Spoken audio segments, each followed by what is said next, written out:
So let's get started. You still have an opportunity, and my colleague put the link into the chat to answer to the Mentimeter.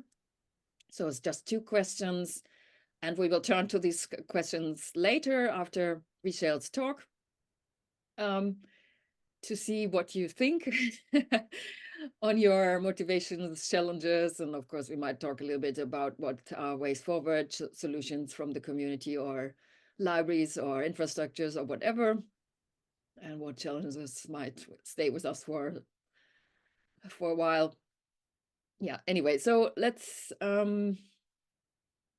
move on. I mean, we have as a setting of this webinar, we run this with as 2 alliances. So university alliances have been created since a couple of years. There's more than 40 and more to come because the Commission still offers these fundings. And this webinar is actually from 2 satellites projects. So there is research and innovation projects related to these Erasmus-based alliances. ENLIGHT is one where 10 universities, and Arqus is the other one. So you can see the bunch of universities involved here, and we have open science research infrastructure, research and innovation, other topics like impact and so on embedded in these projects. So I hope you will enjoy this webinar, and if you have any suggestions, wishes for further topics, or we had one on opportunities and challenges around practicing open science. It was based on a survey done in Arqus. So it was our first webinar today with Michelle on pros and cons, and one to come on open source software licensing in April. And yeah, you're welcome if you want to speak, or if you have any ideas for topics, please get in touch with us, and we are happy to organize more of these. And I hope this will be a lively session. And yeah, so I hand over to Michelle now. He's a biologist based at University of Uppsala. And yeah, we were in touch in the past through a call we had on some award thing. And yeah, so yeah, thanks so much. take it away. So for my talk, will take 25 minutes. I've clocked this.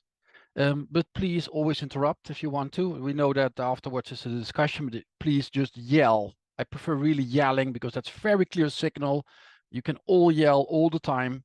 We always finish on time anyways. Yeah, so please do that. You can use the chat. I know that Merle and the others, they will check the chat for you if you don't like yelling, but please yell and interrupt me. I won't be unhappy about that. So my talk is called Open Science, and I may have modified the title a bit. You can all see my screen, I assume. If not, I expect you to yell, for example. The title of this talk is called Open Science, and it will be the pros, the cons, and its community. My name, this is how you pronounce it, Reshell, rhymes on seashell, that's how I remember it. And this presentation, you can already download it here, but I know that Merle does all these fancy open data things. That's all great. I'm happy not to do that, admin, but you can also find it here. This presentation is in the public domain because I care more about open science than getting this glory from attributing me all the time. Just use everything you find here ruthlessly, and I don't care about you naming me. The goals of my talk is to discuss open science. That's what we're all here for. And I want to share you the usefulness of a community, and I will convince you by some kind of little experiment you'll see. I need to talk a bit what I do, so you know a bit where I'm coming from. So I have been in academia. I've nearly done 2 postdocs. I quit the second one. Now I'm support staff in Uppsala University in Sweden, so I help scientists use our computer clusters we have here. And I'm also a founder of the community in Uppsala for open science called Open Science Uppsala. It's a bit of a dull name, but it's very clear what it does. There are more communities there in Uppsala, but we are the most visible for sure. And you can find my work on GitHub. This is where I hang out a lot, where I share open source software, open teaching material, open papers. You can find everything there. I do a lot of things in the open. Now you know where I'm coming from. This talk has 3 type of experiments. I'll be talking about first the cons of open science. I've been doing you'll see. I'll talk about the pros of open science, and I'll talk about the community. And I'll use 3 variable names if you want to use the term. And I want to ask you, if you have the time, could you just for yourself feel how much you enjoy each part of the talk? Just internally, I won't ask you what you think, but it will help you convince, it will help you determine if I've met the goals of this talk. You'll see, it's a bit informal mathematical here. So the first part of this talk, it's called More Literature. It's I wanted to do a literature search, and I've done that, to the biggest drawbacks of open science for a researcher today, because I feel we should always be critical also on things we enjoy a lot. So what I did, I searched the literature for 5 hours, which is the same time I spent in the local community in Uppsala about open science. So that's the same amount of time I put in there. And from the literature search, I collected all the results I got in that limited amount of time. I'm not an open science scientist per se. I'm interested, and I do some searching in my free time for this. From those results, I ranked these. This is highly personal. I will show you all of them, but very shortly. For example, the result of this, what I found, these are, I think, are the least relevant. These are maybe relevant. And these are reference to literature, I think, are the most relevant if you look for criticism on open science. But in this presentation, you see that there are nice like footnotes to the literature. Everywhere you can download the presentation if you really want to find out those references. And what is already very clear is that there's a paper 2 is very commonly, because it does exactly the same thing. It researches the pros and cons of open science. So it's very reasonable. You see that paper multiple times. And what are the cons or the problems or the challenges of open science according to the literature is that, for example, open data excludes or inconveniences the industry. That's a thing that I found again. And this smiley here means that I already knew this before I did that, because I have been to the open science community in Uppsala. There is someone that spoke about this, and I'll even share you that talk.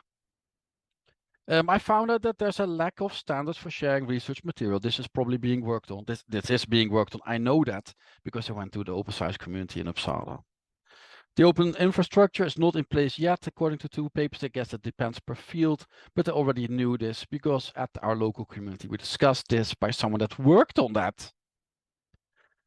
I found that open data, especially making it fair, so findable, accessible, interoperable, and reusable, takes more time. Well, sure, super obvious. I already knew that because people worked on that. What I find new, or what was not discussed in my local community, is that sharing sensitive data is more complex. Well, I've not seen a talk about this yet, but I do feel this is true. I really felt that open methods, they take a bit more time, yeah, because you are forced to do more things. There are some references to literature in this talk too. And the most interesting thing I found is that open data has no clear legal guidelines nor sanctions. And what is meant by this paper is that if I, for example, publish some data and I want to not make it open today, but I put an embargo on it for 2 years, then after 2 years, I should make it public. That's what I promised. But I can easily don't do that and don't care and keep it secret anyways. There are no sanctions for this. That's the claim of the paper. So I never thought about this. So this is a thing I learned by this literature search. This is the most interesting thing I found from the literature search. So this is part 1. My second experiment, oh, and I encourage you to think, well, how interesting do you think this part of my talk was? Part 2, experiment 2, is the literature that I already knew. I already searched the literature quite a bit. I'm not an open science scientist at all, but I do read up papers regular basis in my free time. And here I'm going to show my favorite papers on open science that I know. I'll discuss them in a bit more detail. And how I did that, I just copy pasted them from earlier presentations I gave about open science, where I already searched the literature. So this will cost me 0 effort, or nearly 0 effort. So one of my favorite papers is this one. It's by Munafo et al. You probably have read this if you search science about open science. You've probably find this paper. It's a manifesto for reproducible research. And they show the research cycle if you do hypothesis-driven research, right? So it's only for that part. And here we see the hypothesis-driven cycle. And we see that there are threats. They call it threats to reproducible research. And in the boxes, these are put into numbers. And I must warn you, if you look for this figure online, there exists an incorrect version that inflates these numbers. These numbers are in the papers if you actually read them. But if you just take this figure from the internet, you'll find the incorrect values, like it's a bit inflated in favor for open science. But these are the real numbers you find in those papers. So for example, problem is a threat to reproducible research is that there's few replication, usually low statistical power, p-value hacking. So that means that you look for significance in many, many attempts until you find something. That's just hunting for some significance. A problem is a publication bias. If you find nothing, if you find no effect, then it's harder to publish. Lack of data sharing, we may already agree on that. And this is also very prevalent. It's called harking. If you don't know this, it means, I'm going to spell out the abbreviation now, hypothesizing after the results are known. So this means that you have your hypothesis and then you start doing your experiment, you gather your data, and then you think, a different hypothesis would make a better story. And then you put that better story, that more story-friendly hypothesis in your paper as if that's where you started with. That's called harking. That's a threat to reproducible research because the hypothesis was not randomly selected. So these are the threats that this convinced me that yes, there's a problem with regular science. And one of the things I like about open science, one of the best features I think is the honest reporting. So this paper, it shows me about that open science does a cool thing with honest reporting, and it addresses the file drawer problem, that's how it's called, or how you can feel this being held hostage by your data. So imagine you're doing research, regular research, and you find nothing. Then maybe you are disappointed. I think a lot of master students are very disappointed when they find no effect. But this no effect is great. It's great that you find nothing, so please publish it so people don't repeat that. The problem is, if you do it in a traditional literature, only 13% of papers discuss actually finding nothing. They call it a null finding here, so this means finding nothing. Around 1 in 7 papers does that. But if you do a registered report, and I'll tell you what a registered report is first, you get more null findings. So the registered report means that you write down what you're gonna, you write down your introduction and your methods and your analysis, how you're gonna draw your conclusion and your discussion before you have your data. So you write down what you're gonna do and how you're gonna conclude stuff, you publish that, and it will be reviewed. That's a registered report. You get a review before you have the data. And there are journals that if you get through this review, these journals will say, hey, this is good science. You do that experiment, and whatever comes out of this, we publish it. And if you have this liberty that you are encouraged, or there's no consequence of finding nothing, you do this like 5 times more. And I really enjoy that open science allows us to do this honest reporting instead of being scared that you find nothing. Because probably a lot of people have done experiments that we already know find nothing. And open science helps to get rid of that. And I really enjoy that. And this is my third favorite paper. That open science results in better papers, because we read a lot of papers, so it would be great if they would be better. So in this study, they compared registered reports and non-registered reports. So the registered reports, again, is that you publish your experiment before you get the data. And at the right-hand side, the registered reports, so the open science ideas win. They are scored higher. So they ask reviewers to score papers on a lot of aspects. And for example, the methods rigor is significantly way better for registered reports than classic papers. And especially I want to point out the creativity of the methods.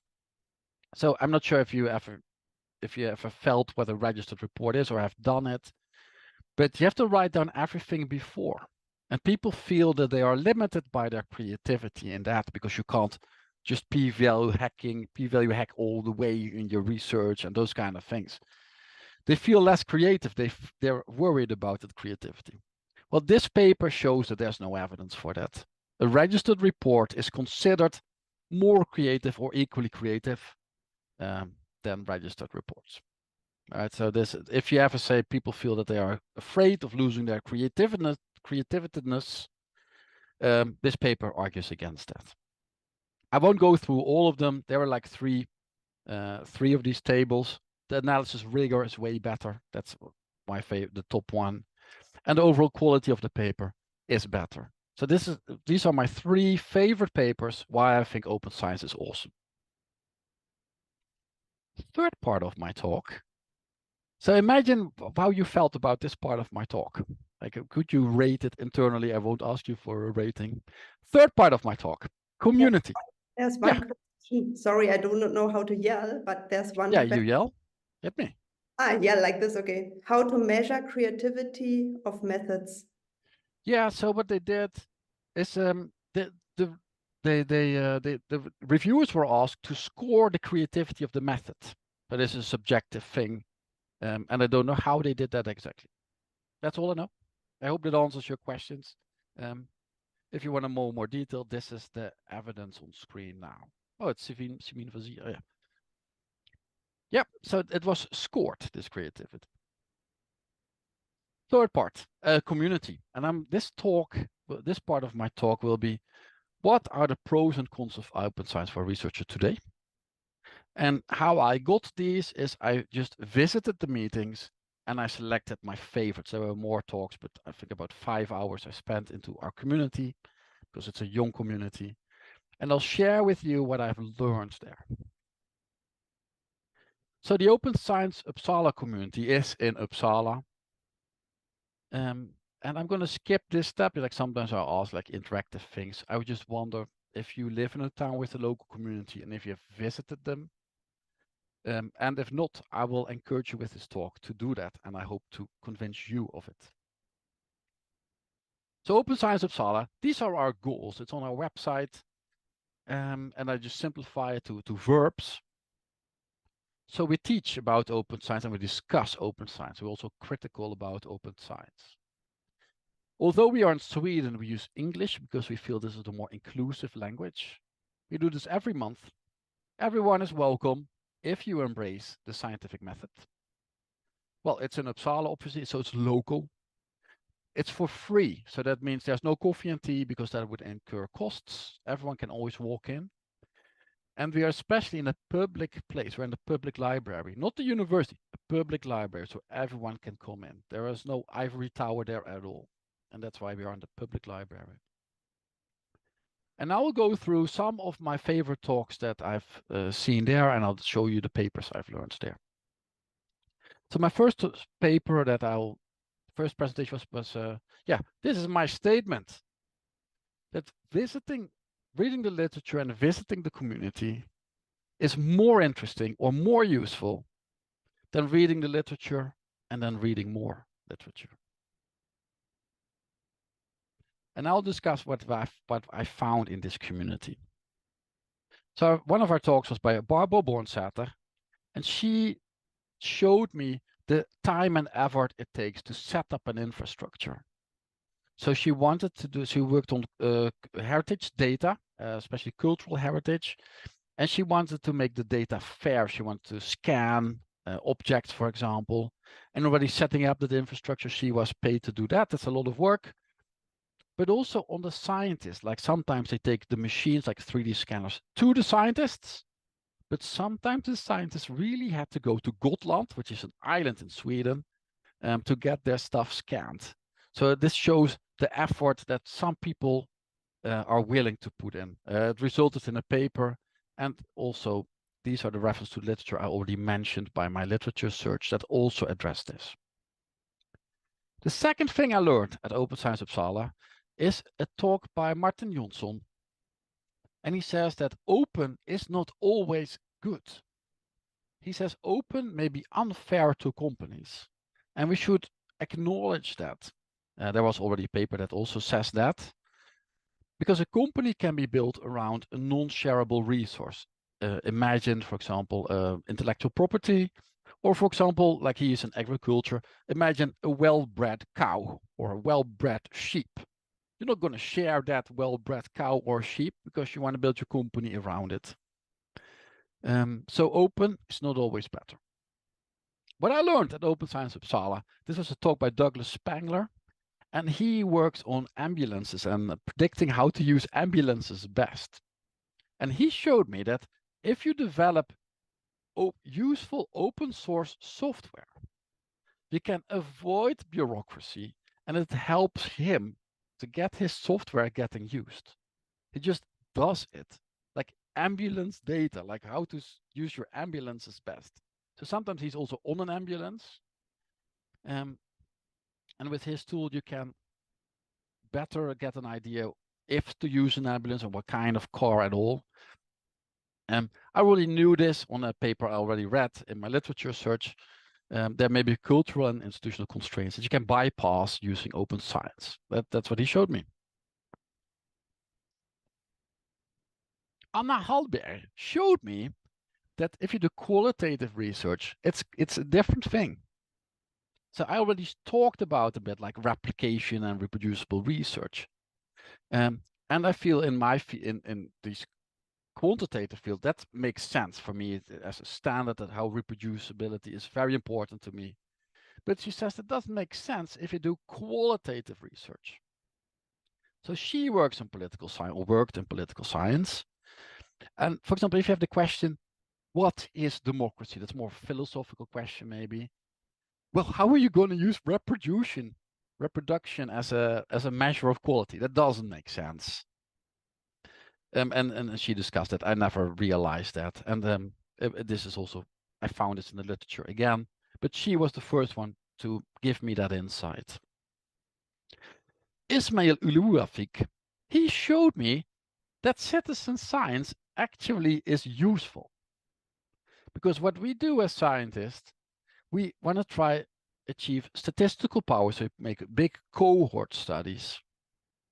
But this ignores the individual. That's why we use big cohort studies to get like a significant effect.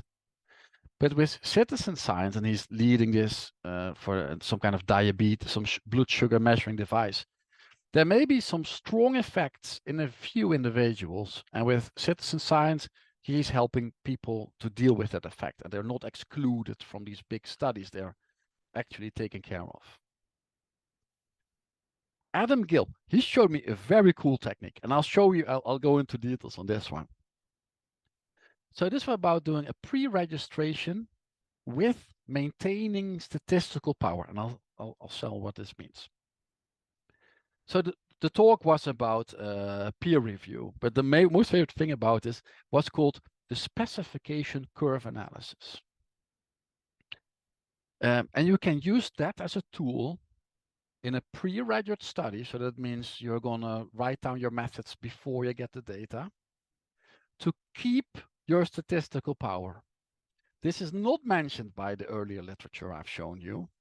I didn't find it. I've never knew about this. This is new to my community in Uppsala. And what they did is, so you want to do a pre-registration, all right? And they wanted to do, so the data they used, and it's real data, but the study is a bit funny. Of hurricanes, it's hurricanes in the United States. And a hurricane has a name, and we know the amount of deaths it caused, or they have some measure of the amounts of deaths. And we know some other things like the year and the wind speed and the pressure. That's the data. And the hypothesis they wanted to test, if the name of a hurricane is a predictor of the amounts of deaths. and especially the gender of the name of the hurricane. So let's say you want to pre-register this study. You have they have 1175, I think, ways to test this hypothesis. So more than 1100 ways you can set up your statistics. For example, here at the left, this is a table from that paper. For example, you can decide which storms to analyze. Like you can say, well, I do all of them, or exclude some outliers. You could say, well, how are we going to use, how are we going to put the names of the hurricanes into our test? We could say, well, we're going to rate names by femininity, or we're going to say male, female. These are these are like different ways to set up your statistics. Also, how we're going to put the hurricane strength into a number. So they found more than 1100 ways to do it. And you could say, well, then you just do all those tests, and then you do, and that's a problem. And then you do a correction on doing a lot of tests, like a Bonferroni correction or something more advanced. And that's a problem. You don't want to lose your statistical power. So what instead you do, that's the specification curve analysis, is you write down what you're just going to write down your original specifications. You pick one, but then next to this, you do those other tests. And then you compare if the test you picked is an outlier, yes or no. So this, I'll show you the graph here. This is a modified graph from that paper. So the subset, so here they show only 300 of the 728 tests they could come up with. So these are statistical tests. At the y-axis, it's a number of additional deaths predicted from the hurricane name. And this can go up as much as 12. And it can also go to -1. So it can also prevent, like the more feminine name, the more people die. This is mostly for getting male names make people die more often. Each dot on the graph is how many people is predicted to die from that model. And if it's blue, it was not significant. So you would say, well, this has no effect. The big dot is what they specified, which also had no effect. And the black dots is, this was a statistical test that did give a significant result. In that way, you can see if the test you use is like a weird outlier or not. In this case, you can see that would they have found something significant, you would say, well, this is probably just good or bad luck. It has something to do with luck. If it's good or bad, you can decide for yourself. So that's the specification curve analysis. I really enjoy this technique. I think it's a bit brute force, but I learned this at Open Science Uppsala. Now, my favorite talk was this one. This was by Gustav Nilsson, and maybe you already know him. He's working at OSF, the Open Science Foundation, too. This is this international infrastructure for open science. And he's mostly considered by badges. So he feels that there should be status badges. For example, if your science is reproducible, there should be a badge. If you have done anything, and if you're a peer reviewer, you should get a badge to make it more visual what we do, except than just paper output. And he showed me a paper in his talk. So we didn't have fancy flyers back then. So this is just a picture of the dude. He showed that even if data is open, different teams can draw opposite conclusions with high confidence. And this will make interpreting the results even harder. And only open science can do this. I'll show you. So this was the experiment he quoted. So here we see a lot of brains, and brains have activity. They measured activity. And these brains were subjected to, or the people with that brains, they were subjected to 2 treatments, A and B. I don't know exactly what the treatment was. That's also irrelevant. They gave around 40 different teams the same set of 9 hypotheses. And each hypothesis was like, there is an effect, like an increase or decrease in a brain area between treatments A and B. So very simple hypotheses, and all research teams got the same data. So you would expect that different research teams all agree if hypothesis is true or false because they get the same data. This is complete nonsense. So here we see, I cut up the figure here. So the research team, they got these 9 hypotheses, and at the y-axis we see what each team thought about each hypothesis, if it's true or false. So it's a bit anonymized here. So the team has an ID and not like the full name or the professor name there. And what we see is that, and if it's green, it means that that team for that hypothesis thought the hypothesis is true. And if it's red, that team for that hypothesis thinks it's false. All right, so you see, this is not at all what you would expect. These teams, they disagree if it's true or false based on the same data and the same hypothesis. And what's even worse is that they are super confident in this. So these numbers, they mean the confidence they had in that statement. So for hypothesis number 2, the second team says it's false with the highest confidence possible. Whereas the fourth team says it's true with the highest possible confidence. So I think only open science can do this. If we allow people to reproduce research, then science is indeed more complex, and only open science can show this. So this is one of my favorite papers, why we should do open science. Excuse me. Yes, hit me. Richard, it was purely a descriptive paper. They did not offer any explanation as to why there were so strong differences in. I didn't read that part. I don't know. So if you want to read that on, so this is the reference. Yeah. I'm mostly in showing this result here. I think I can jump in if you want. I know the paper quite well, and basically right, yeah. in neuroimaging you have a lot of degrees of freedom when it comes to analyzing your data. You can choose different software packages, different ways of processing images, different things you control for, like age or sex, and there's so many variables. And in this paper they let all the researchers choose their own way of processing data, so that's where the variability comes from as well. Not just the final stats test, but everything that comes before. Okay, yeah, like there's this paper about the 38 degrees of freedom we have in our research by these Dutch people. I don't remember that reference by heart.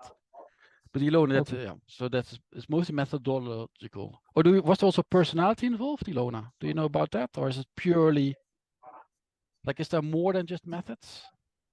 You mean personality of the researchers? Yeah, like No. I don't know, maybe.